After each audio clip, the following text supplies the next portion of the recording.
Bismillahirrahmanirrahim. Assalamualaikum warahmatullahi wabarakatuh.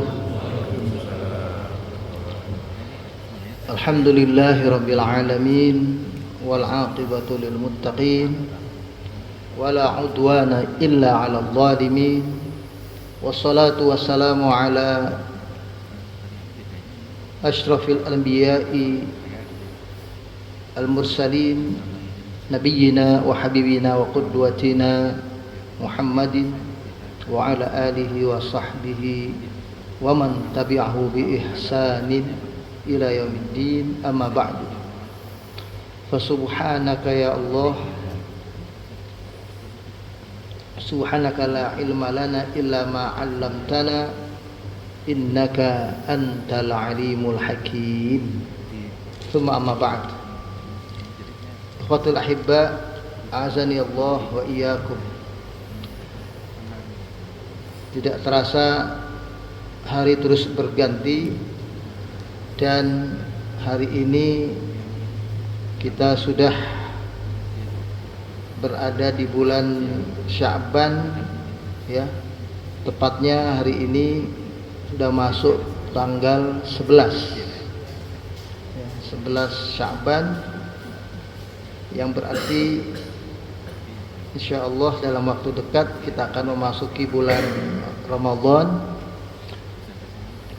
Maka hari ini kita coba angkat tema kita tentang al-muraqabah, ya. Satu hal yang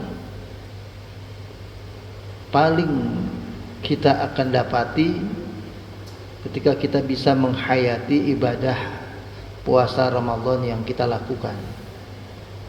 Salah satu sifat yang akan kita peroleh adalah sifat al-muraqabah. Al-muraqabah itu dari kata-kata raqaba yuraqibu atau raqaba yarqub, yang artinya yang mengawasi, yang melihat, yang memelototin kalau bahasa kitanya itu. Jangan terbalik dengan muqarabah, lain ya. Kalau muqarabah, koknya duluan. Muqarabah itu dari qaruba yaqrubu atau qaraba yuqaribu. Muqarabah itu mendekatkan diri kepada Allah. Muqarabah. Kalau ini muraqabah, roknya dulu. Al-muraqabah fil Islam huwa atau hiya istish'arul abdi ad-daim itla'illahi azza wa jal ala zahirihi wa batinihi. Perasaan hati seorang hamba merasa bahwa dirinya dalam kesehariannya itu tidak sendiri, tapi dia selalu berada dalam pengawasan Allah azza wa jal, baik dalam tindakan-tindakannya yang lahiriah ketika dia makan, minum, berjalan, bekerja, beribadah, ke masjid dan lain-lain, maupun amal batiniahnya ketika sedang bermimpi, menghayal, bercita-cita, merenung, ya, merasakan sesuatu, amal-amal batiniah, ya. Sirruhu wa alaniyatuh, dalam keadaan dia sendiri secara tersembunyi, tidak ada yang lihat keberadaannya, maupun ketika ia dalam keadaan di tengah-tengah banyak orang, semua orang memperhatikan dirinya. Fi kulli waqtin wa lahzatin mimma yuthmiru ta'zimallah. Setiap saat, setiap waktu, perasaan itu ada dalam dirinya sehingga melahirkan buah bahwa dia mengagungkan Allah. Dia merasa Allah itu memang zat yang maha luar biasa, yang maha suci, yang maha sempurna, yang maha agung. Wal musara'atu lit ta'at, kemudian yang membuat dia untuk ingin lebih taat kepada Allah. Wa tajannubu al-ma'asi khajlan minallah, dan segera juga meninggalkan perbuatan-perbuatan maksiat karena malu dengan Allah. Ya. Wa tajsidan lil ihsan, dan buahnya yang lain adalah melahirkan sikap ihsan dalam beribadah. An ta'budallaha ka'annaka tarahu fa in lam takun tarahu fa innahu yaraka. Yaitu sikap dalam beribadah kita merasa seolah-olah kita melihat Allah ketika sujud, ketika ruku, ketika takbir. Yang ketika kita tidak merasa melihat Allah, maka kita disuruh merasakan seolah-olah dialah yang melihat kita. Jadi kita beribadah seolah-olah melihat Dia, melihat Allah. Ketika tidak bisa kita rasakan, ya kita melihat Allah, maka rasakan seolah-olah Dia yang melihat kita, walaupun pastinya Dia melihat kita. Lebih lanjut, al-muraqabah mengandung unsur. Yang pertama, mura'atul qalbi limulahazatil haqq ma'a kulli khatiratin wa khutwatin wa tayaqpunil 'abdi anna Allaha raqibun 'alaihi wa nadhiru ilaihi. Perasaan hati yang condong kepada tahu tentang hakikat kebenaran yang bersumber dari Allah, sehingga langkah demi langkahnya diyakini bahwa Allah selalu mengawasi dan memperhatikan geraknya. Dan muraqabah juga adalah martabatul ihsan. Hiya a'la maratibid din wa tatahaqqaq bi ta'budillahi bi asma'ihil husna. Unsur yang kedua dalam muraqabah ini adalah seseorang bisa sampai kepada derajat ihsan, derajat yang tinggi di dalam kita beragama ini, ya.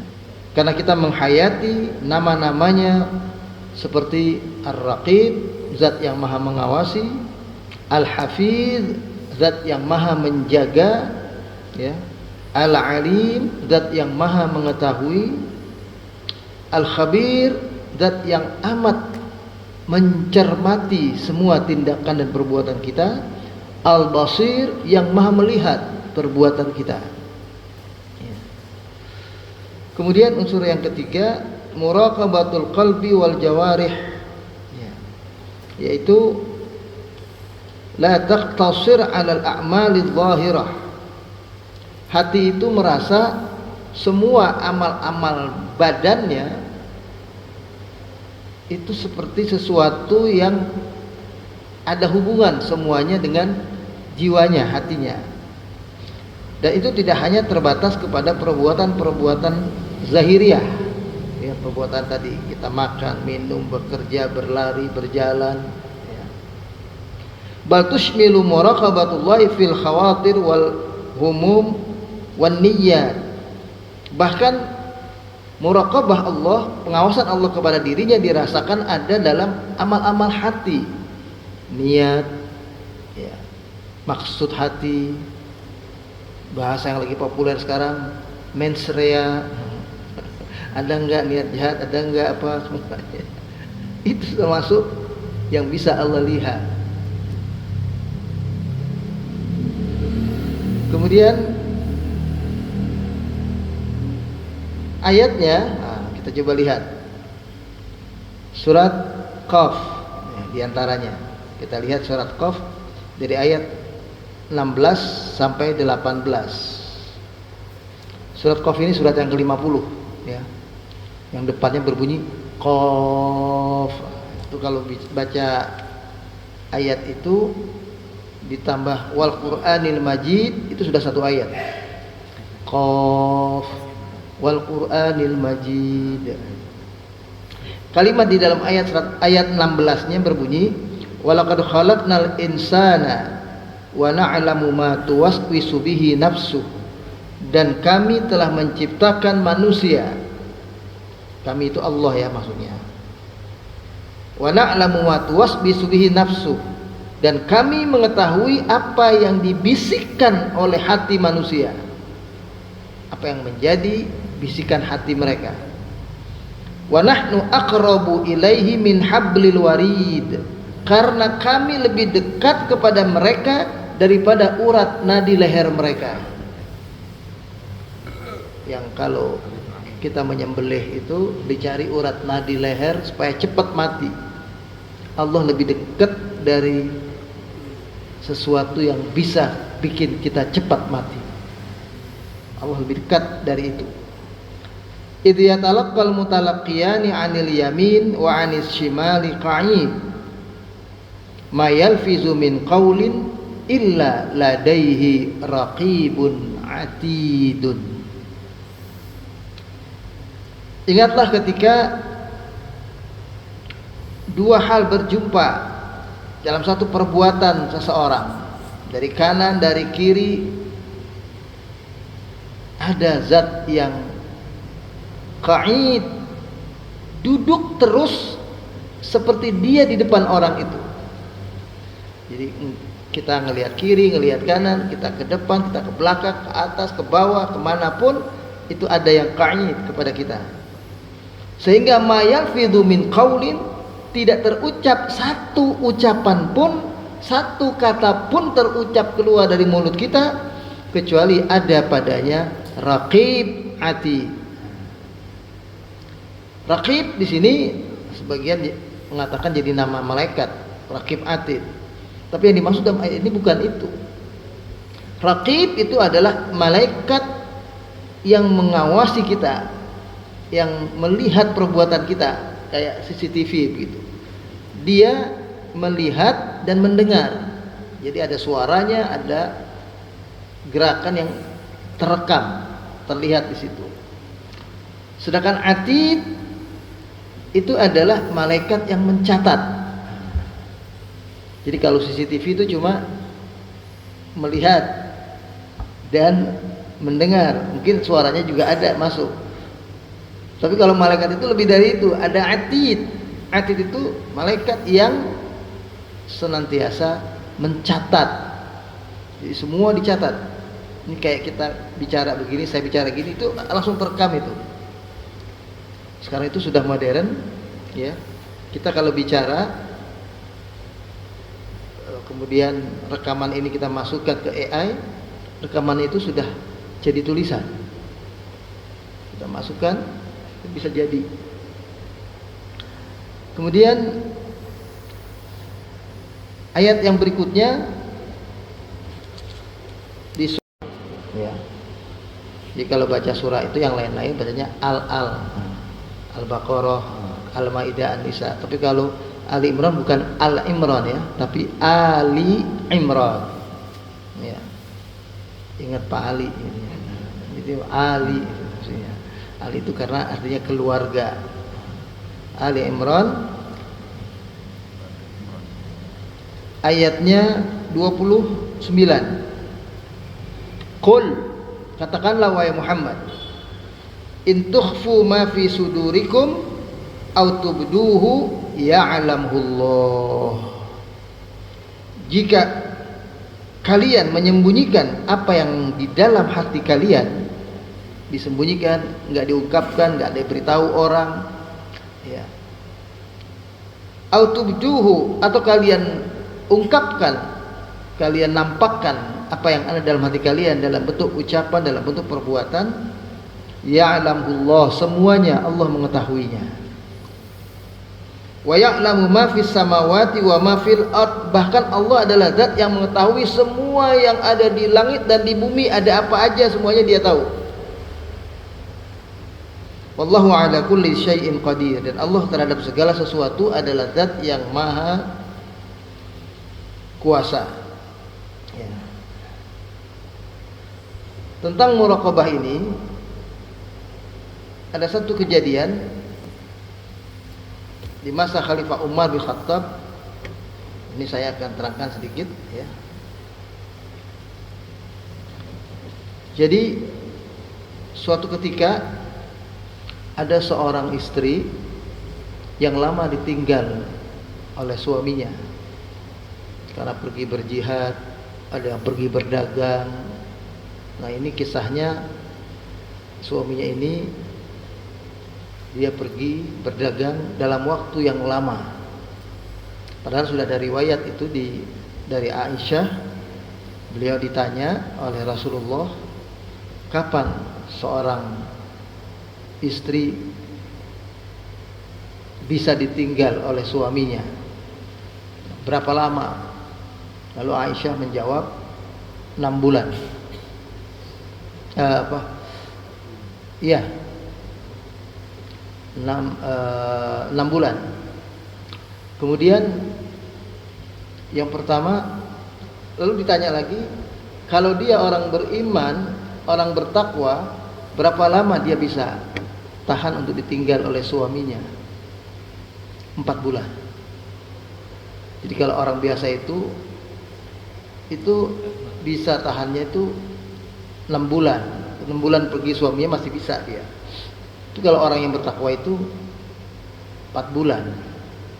Maksudnya 4 bulan itu seorang istri itu akan merasa kesepian kalau ditinggal oleh suaminya. Dalam riwayat itu, sejak itu Nabi kalau mengutus perang sahabat-sahabatnya pergi ke suatu tempat itu 4 bulan sekali. Sejak itu. Jadi tidak diutus 6 bulan lagi. Karena 6 bulan itu masih sangat berat. Orang yang bertakwa saja itu 4 bulan. Apalagi 6 bulan, itu lebih berat. Udah 4 bulan aja. Suatu hari ada seorang istri ditinggal pergi oleh suaminya. Dia bersyair di malam itu di rumahnya. Kebetulan didengar oleh sahabat Umar bin Khattab radhiyallahu anhu. Waktu itu Umar bin Khattab udah jadi khalifah. Ini kisahnya setelah Rasulullah wafat. Umar bin Khattab tuh biasa keliling-keliling. Kalau sekarang tuh biasa apa namanya? Jalan kemana-mana? Belusukan. Biasa belusukan.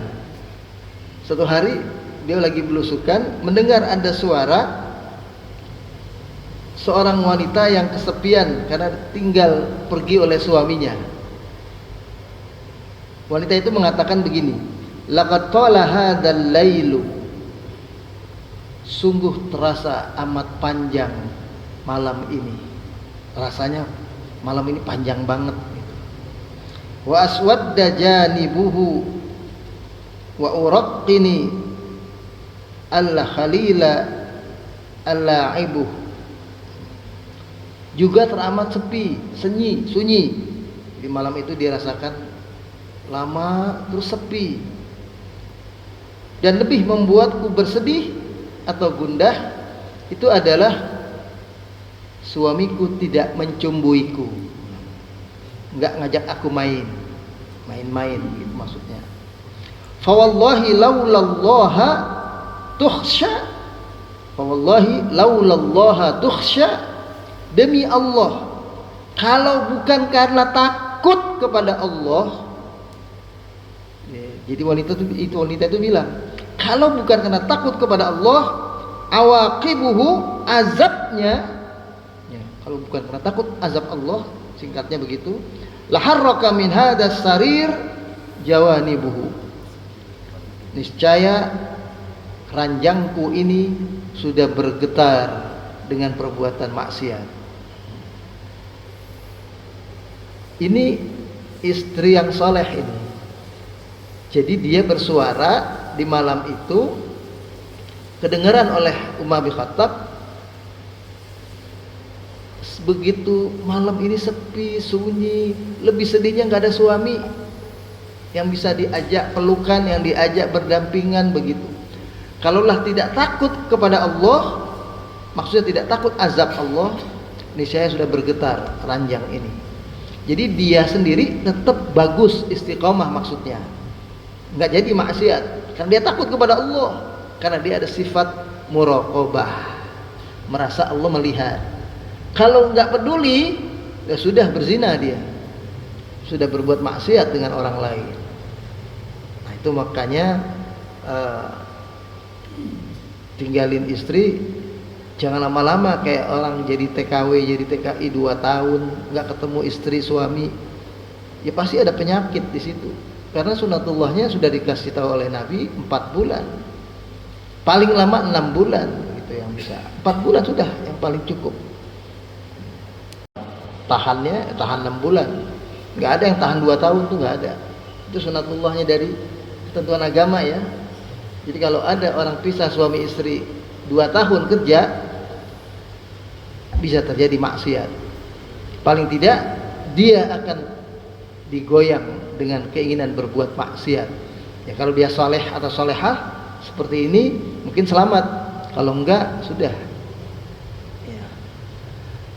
Kemudian ada kejadian lain terkait dengan masalah muraqabah ini.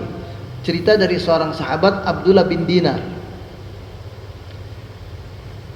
Suatu ketika dia pergi bersama Umar bin Khattab juga, ini ceritanya ya. Beliau dari Madinah menuju Mekah waktu itu. Sudah dalam keadaan damai, sudah dalam keadaan selesai, sudah Fatu Mekah, dan Nabi sudah wafat waktu itu. Ketika beliau berdua sedang beristirahat, muncullah dari balik gunung seorang penggembala, masih anak muda kecil ya. Dia bawa gembalaannya, kambing-kambing yang banyak itu. Dan kambing itu kan gampang, pakai tongkat satu aja bisa digiring. Penggiring kambing itu kan begitu. Pakai tongkat satu, pakai cambuk satu, atau kadang-kadang bawa seekor anjing, itu aja sudah tergiring semuanya. Lalu kemudian ketika hampir menghampiri mereka berdua, Umar bin Khattab dan Abdullah bin Dinar, lalu Umar berkata kepada penggembala itu, "Hai penggembala, hai nak," yang jual ini anak muda sebabnya, "Hai gulam," itu bahasanya situ. Juallah itu satu kambing ternak yang kau punya. Maksudnya Umar akan beli untuk bekal perjalanan ya, supaya bisa meneruskan perjalanan. Juallah satu. Lalu budak itu mengatakan, "Tidak, ini tidak untuk dijual. Saya hanya seorang budak. Saya hanya seorang yang menggembala ternak ini. Ternak ini bukan milik saya. Kalau milik saya Anda beli, saya bisa jual. Ini bukan punya saya, ini punya majikan saya." Umar menimpali lagi, "Katakan saja kepada tuanmu bahwa dombanya diterkam serigala. Dari 30-40 yang dibawa ini," nggak diriwayatkan berapa jumlah yang dibawa, namanya menggembala biasanya ya 20, 30, 40. "Bilang aja satu terkam serigala, selesai. Kamu jual. Entah tinggal dilaporin, Tuan hilang satu karena diterkam oleh serigala. Makanya yang datang tinggal sekian." Kemudian penggembala itu mengatakan lagi, "Kalau begitu, fa aina Allah?" Dia bilang, "Kalau begitu di mana Allah? Di mana Tuhan? Kalau aku mengatakan itu kepada majikanku, berarti aku berbohong. Dan di mana Allah ketika melihat perbuatanku ini? Tidak mungkin, dan itu nggak betul. Majikanku tidak melihat, tapi Allah melihat. Maka aku akan dihukum oleh Allah. Maka aku tidak mungkin melakukan apa yang kau inginkan, yaitu menjual domba tersebut tanpa sepengetahuan majikan, dan ingin mengelabui dengan mengatakan domba yang terjual itu dimakan serigala." Mendengar jawaban itu, Umar pun menangis. Menangis karena terharu, walaupun sudah jauh dari perjalanan, dalam kekuasaannya ada orang yang beriman sehebat itu. Anak muda miskin, anak muda biasa, penggembala ternak. Maka Umar mengatakan kepada penggembala tersebut, "Ajaklah aku ke majikanmu, aku akan memerdekakanmu." Singkat cerita, dibawa dan anak muda itu dimerdekakan. Jadi anak itu bebas, bukan lagi seorang budak. Ya artinya sudah bebas merdeka. Kalaupun dia mau menggembala lagi, penggembala yang dibayar, jadi gitu, karena bukan lagi budak. Kemudian Umar mengatakan, engkau telah dimerdekakan di dunia oleh ucapanmu, karena engkau yakin Allah memperhatikanmu. Dan semoga ucapanmu itu bisa memerdekakanmu nanti di akhirat dari azab Allah. Itu kata-kata Umar kepada anak muda itu. Ini adalah contoh atau contoh-contoh yang disampaikan dalam konteks al-muraqabah ini. Qala Rasulullah sallallahu alaihi wasallam, man ahabba liqa Allah ahabba Allahu liqa'ahu, wa man kariha liqa Allah kariha Allahu liqa'ahu. Seorang yang beriman, yang terlatih dengan ibadah Ramadan, puasa yang kita alami nanti, yang tiap tahun kita alami sebetulnya, itu akan tumbuh dalam dirinya senang kalau bukan lagi seolah-olah, kalau dia berjumpa dengan Allah, dia pasti senang. Maka Nabi katakan, siapa yang senang berjumpa dengan Allah, maka Allah senang dengan dia untuk berjumpa dengannya nanti di hari kiamat yang nyata akan menemui dia. Sebaliknya, siapa yang tidak senang berjumpa dengan Allah, nggak senang kalau Allah melihat, kalau ibarat CCTV, kalau bisa ditutupin itu, nggak kelihatan, maka Allah juga akan tidak senang berjumpa dengan orang tersebut. Jadi siapa yang senang, rindu, kangen berjumpa dengan Allah, maka Allah akan juga senang berjumpa dengan orang tersebut. Dan barang siapa yang tidak menyukai atau membenci bertemu dengan Allah, maka Allah pun tidak menyukai atau membenci pertemuannya dengan orang tersebut. Kemudian lebih lanjut tentang muraqabah ini, Rasulullah mengingatkan kita semua dengan mengatakan, ittaqillaha haitsu ma kunta. Oleh sebab itu kalian bertakwalah kepada Allah di mana saja kalian berada. Jangan takwa itu cuma di masjid. Di masjid rajin sholat ibadah. Begitu jalan-jalan jauh sama teman kantor, sama teman-teman yang lain yang semuanya kebetulan nggak sholat lagi kita, nggak ibadah lagi. Kata Nabi, ittaqillaha haitsu ma kunta. Bertakwalah kepada Allah di mana saja kalian berada. Wa bi sayyi'atal hasanata tamhuha, dan iringi perbuatan buruk yang terlanjur engkau lakukan dengan perbuatan baik. Maksudnya, suatu saat dalam kesendirian kita berbuat maksiat, boleh jadi karena mungkin tergoda, karena mungkin lupa, tidak ingat atau tidak sadar, ya, atau pengaruh pergaulan. Maka begitu ingat itu sudah merupakan perbuatan dosa dan maksiat, iringi dengan perbuatan baik, niscaya perbuatan baik akan menghapuskan kesalahan-kesalahan itu. Wa khaliqin nasa bi khuluqin hasanin, dan bergaulah dengan manusia dengan pergaulan yang baik. Jadi orang yang muraqabah itu akan terkenal di tengah-tengah manusia dengan sebutan ini orang baik, orang dermawan, orang soleh, orang yang bagus dengan tetangga, orang yang bagus dengan teman, orang yang bagus dengan sesama jemaah. Itu akan dikenal begitu, karena dia menjaga amanah, menjaga kepercayaan, menjaga ucapan dirinya, menjaga tingkah lakunya, semuanya karena merasa Allah memperhatikan dirinya. Maka dari itu, orang yang seperti ini kalau dia wafat tanpa diminta, orang akan mengakui dia orang baik. Jadi suatu saat ada orang yang wafat, Nabi katakan, marru bi janazah,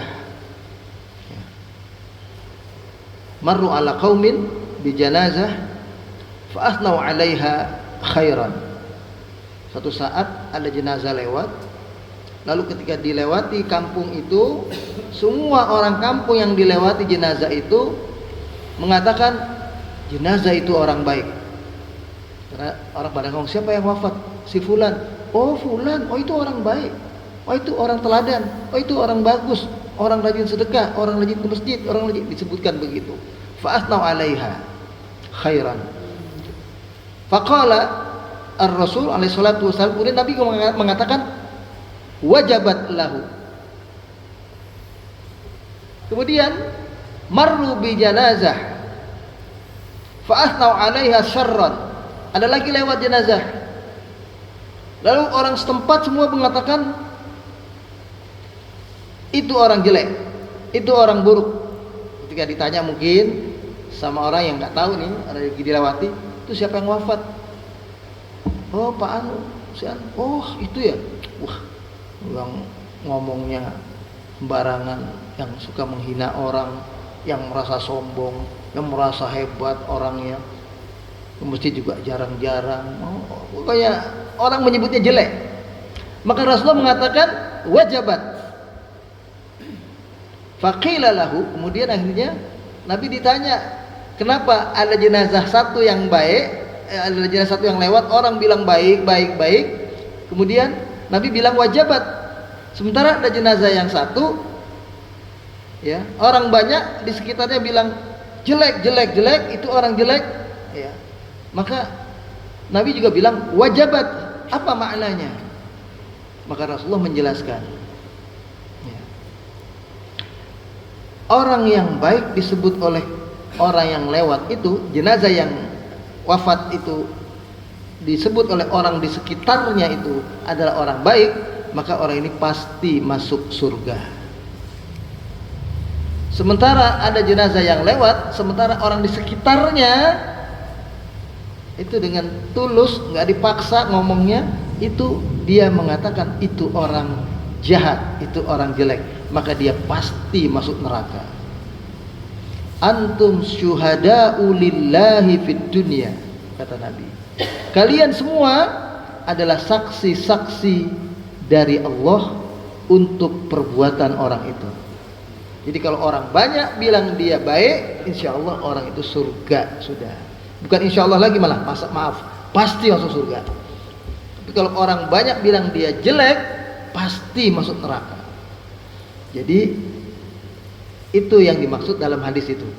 Jadi disebut baik, disebut buruk karena dia lewat, orang sekitarnya ngomong begitu. Nah, itu begitu. Kembali kepada makna muraqabah lebih lanjut.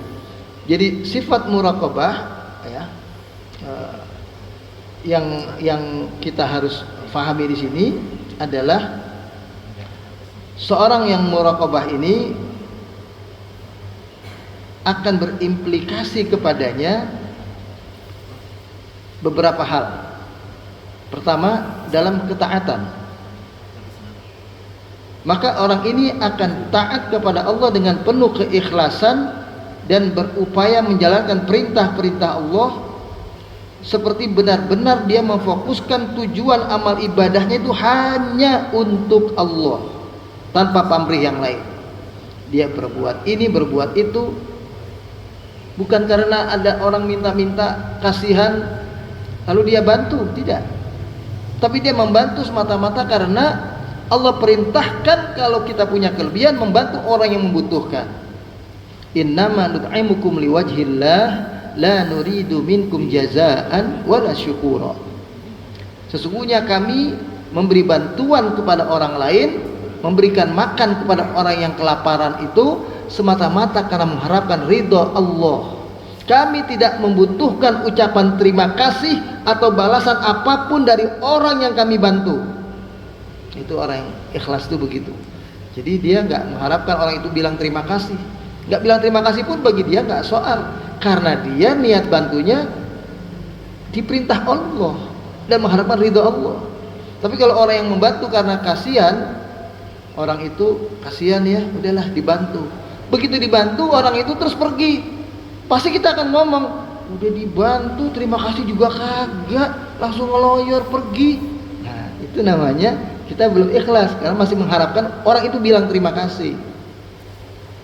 Atau ada yang mengharapkan wa ma min ni'matin tujza illa ibtigha'a wajhillah, padahal diperintahkan kita tidak mengharapkan balasan apapun dari perbuatan baik yang kita lakukan kecuali ridha Allah. Maka ada orang yang berbuat baik, membantu orang, menolong orang, harapannya adalah satu saat saya akan ditolong oleh orang. Mungkin bukan dia, tapi orang lain. Makanya beredarlah sekarang ini banyak video-video, kalau diperhatikan ada orang berbuat baik, orang yang ditolong ini kecil, tiba-tiba dewasanya jadi orang terkenal, orang hebat. Ceritanya orang yang menolong itu dibalas. Kenapa? Dia baru dikasih tahu, dulu bapak sedekah sama saya segini, alhamdulillah saya sekarang sudah terus jadi sekolah, jadi berhasil semuanya. Orang itu ditolong. Akhirnya orang menolong itu termotivasi, oh kalau saya nolong orang sekarang, nanti tua saya ditolong sama orang itu. Jadinya begitu. Videonya karena begitu banyak. Atau ada orang yang berbuat baik, ya, tiba-tiba nggak berapa lama kemudian ada orang lain berbuat baik kepada dia perbuatan yang sama, tapi bukan orang itu, orang lain. Nah, itu juga sama. Akhirnya kita jadi termotivasi berbuat baik, karena kalau kita berbuat baik pasti kita akan dapati hal yang sama, walaupun bukan dari orang itu, tapi dari orang lain. Nah, itu begitu juga. Akhirnya termotivasi semua orang begitu. Menolong seperti berinvestasi. Dia nolong sedikit, ya dapatnya sedikit. Dia nolongnya banyak, dapatnya banyak. Padahal tidak. Disuruh kita menolong itu karena Allah. Itu amal ketaatan. Yang kedua, muraqabah dalam kemaksiatan. Orang yang muraqabah ini selalu berupaya menjauhi perbuatan-perbuatan maksiat semampunya, dan bila terjadi akhirnya apa yang dia hindari itu terjadi juga, dia istighfar, dia segera bertaubat, menyesali perbuatan-perbuatan dosa yang sudah terlanjur dilakukannya. Sikap seperti ini berangkat dari keyakinannya bahwa Allah mengetahuinya dan Allah tidak menyukai hambanya yang melakukan perbuatan maksiat. Sekiranya ia pun telah melakukan suatu perbuatan maksiat terlanjur dia lakukan, dia segera dekati Allah, minta ampun, maaf ya Allah, ampuni aku ya Allah, aku terlanjur. Dia bertaubat, dia perbaiki diri. Dan kita semuanya bukan malaikat yang tidak berbuat kesalahan dan dosa. Jadi bisa suatu saat kita jatuh dalam perbuatan maksiat. Maka ketika terjadi, bedanya kita dengan orang-orang kafir lain, langsung istighfar. Nah, kemudian muraqabah dalam hal-hal yang bersifat mubah juga. Jadi ketaatan, maksiatan, dan hal yang bersifat mubah. Ya. Seperti kita menjaga adab terhadap Allah, kita bersyukur atas nikmat yang dikaruniakannya kepada kita, menganggap semua yang kita miliki adalah karunia Allah. Nah, makanya kita diajarin ini Pak, keluar masjid itu doanya itu, Allahumma salli wa sallim ala Sayyidina Muhammad, Allahumma inni as'aluka min fadlik. Ya, padahal kalau panjang baca aja Allahumma inni as'aluka min fadlik, itu juga boleh. Ya Allah karunia, ya Allah aku mohon kepada Engkau karuniamu. Jadi begitu kita keluar masjid, apapun yang kita peroleh itu adalah pemberian Allah. Bukan karena kerja keras kita, bukan karena sujud kita di masjid. Oh, karena gara-gara rajin sujud, gara-gara rajin sholat, gara-gara rajin azan di sini misalnya, gara-gara jadi imam di sini, gara-gara apa di sini, maka saya dapat sesuatu. Tidak, itu sudah dibaca doanya. Aku mohon karuniamu ya Allah. Jadi kalaupun kita dapat, begitu keluar ada keuntungan, ada rezeki, ada yang ngajak makan, ada yang ngajak ngopi, ada yang ngajak ini, termasuk usahanya lancar. Begitu ke kantor, usahanya lancar, semuanya baik, naik pangkat, naik gaji dan lain-lain, itu karunia Allah. Itu dalam hal-hal yang mubah, apa saja yang dia peroleh itu adalah dirasakannya merupakan pemberian Allah kepadanya. Dan dalam bermuamalah, ya, dia berupaya menjadi insan yang jujur, yang amanah, ya. Kemudian muraqabah dalam musibah, itu juga muraqabah dalam musibah, yaitu ridha terhadap apa yang telah Allah tentukan dalam dirinya. Kok orang lain nggak kena, kok saya yang kena? Kok keluarga saya yang kena, keluarga yang lain nggak kena, misalnya. Itu semuanya udah diterima aja, karena saat itu Allah yang memilih kita kena musibah itu. Ya. Faman radiya falahu ridha wa man sakhita falahu sukhtu. Siapa yang ridha dengan musibah yang dialaminya, ridha Allah bersama dia. Siapa yang benci dengan musibah itu, maka murka Allah bersama orang itu. Nah, muraqabah ini itu nanti di bulan Ramadan cara memperolehnya begini. Kita berpuasa, sahat sahur, sahat berbuka bersama mungkin dengan orang lain. Mungkin keluarga kita, mungkin teman-teman kita. Ya, kalau sahur hampir semuanya bersama keluarga. Meskipun juga ada yang sahur mungkin lagi bepergian, enggak bersama keluarga. Singkat, kita mungkin sahur tidak sendiri. Kita makan sahur, lalu kita berbuka. Di tengah-tengahnya kita sedang berpuasa, itu tidak ada yang tahu kita terus berpuasa atau kita mungkin makan atau kita tidak berpuasa. Tidak ada yang tahu. Kalau udah seumuran kita semua ini pasti tetap konsisten berpuasa. Nggak ada tuh tiba-tiba begitu di rumah nggak ada siapa-siapa, ada sisa makanan waktu sahur masih belum dimakan, dia makan misalnya. Itu nggak ada. Ya. Nah itu merasa karena diawasi. Anak kita nggak lihat, istri kita nggak lihat, keluarga kita nggak lihat, teman kita nggak lihat, tapi Allah lihat. Makanya kita belajar di situ. Jadi itu yang diperoleh dari orang yang berpuasa. Bapak jemaah bisa bayangkan kalau orang-orang yang berpuasa semuanya dapat salah satu hasil dari puasanya adalah sifat muraqabah, Indonesia ini aman, Pak. Nggak ada koruptor. Kalau ada koruptor pun nggak pakai ditangkap, karena begitu dia terlanjur berbuat korupsi, dia sadar udah ngambil uang rakyat, akhirnya dia datang ke kejaksaan atau kepolisian ngaku, saya kemarin korupsi, minta maaf, ini saya pulangin semuanya, mau dihukum-hukumlah, tapi saya yang penting ngaku, yang penting biar Allah ampuni saya, biar di akhirat saya nggak diazab oleh Allah. Begitu, Pak. Ada yang korupsi nggak kira-kira kalau kayak begitu, Pak? Awalnya mau korupsi nggak jadi gara-gara dilihat. Begitu terlanjur nggak capek-capek di Indonesia jadi bikin KPK segala gitu. Gara-gara penjahatnya ngaku. Di zaman Nabi itu begitu. Itu saksi orang berbuat zina itu harus 4 orang, Pak. Bayangkan. Jadi nggak boleh nih kita mengatakan si fulan masuk ke rumah si fulana.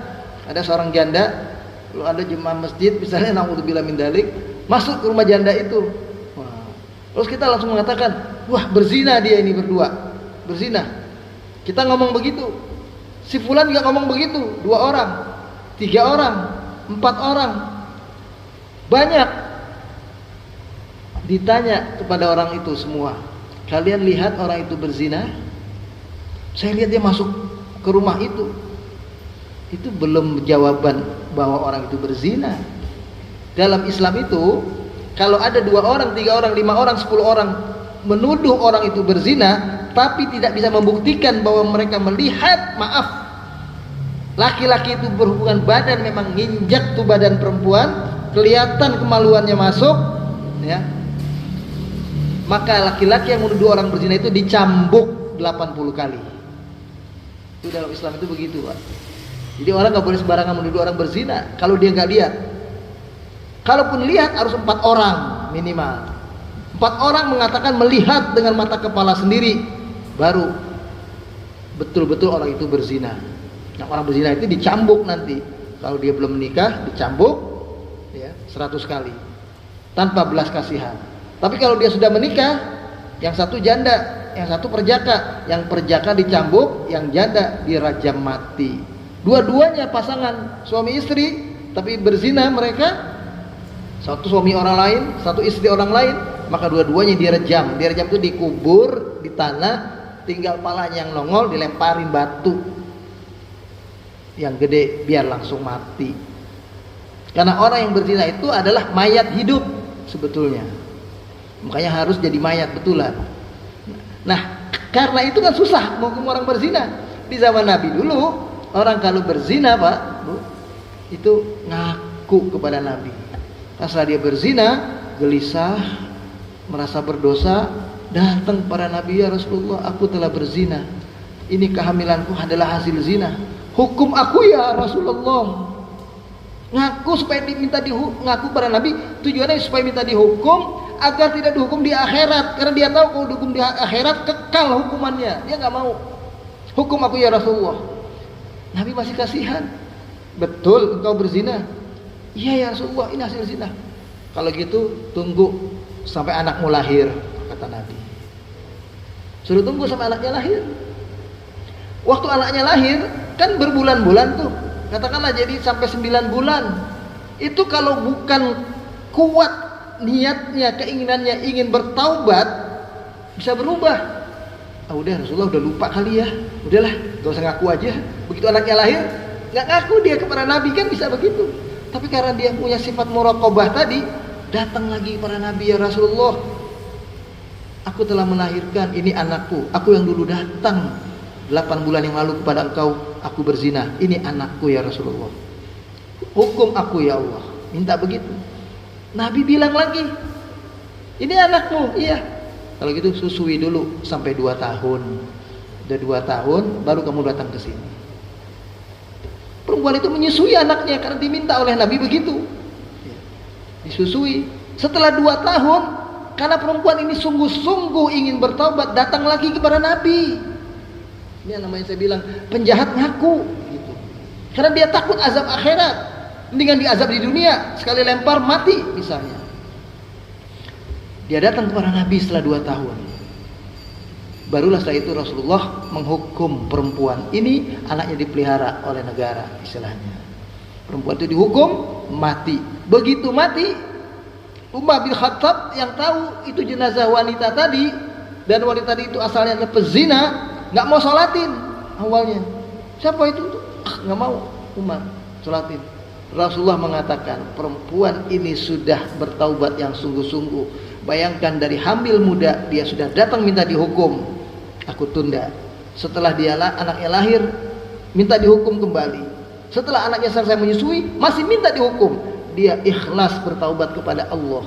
Maka dari itu kalau engkau tahu wahai Umar, ampunan Allah kepada dia itu kalau diberikan kepada orang banyak, seluruh penduduk Madinah ini ya, itu cukup untuk membayar ampunan Allah berikan kepada orang ini.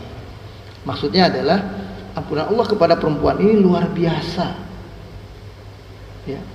Belum tentu seluruh penduduk Madinah kan diampuni oleh Allah. Nah, itu bandingannya dengan seluruh penduduk Madinah, perempuan itu diampuni oleh Allah. Jadi begitu Pak orang muraqabah. Pertama, dia nggak akan mungkin melakukan. Kalaupun dia terlanjur melakukan, dia segera ngaku. Nah, di sini maling ngaku, koruptor ngaku. Udah pernah ada belum Pak? Nah itu begitulah kira-kira. Nah itu sikap muraqabah yang insya Allah akan kita peroleh kalau kita puasanya sungguh-sungguh dan menghayati. Saya kira ini barangkali para jemaah sekalian untuk memberikan pembelajaran buat kita semua. Mudah-mudahan memberikan taufik kepada kita semuanya bisa berhasil dalam ibadah Ramadan kita semua dan menghasilkan salah satu sifat utama, yaitu sifat muraqabah, merasa diri diawasi, dikontrol langsung oleh Allah Subhanahu wa taala.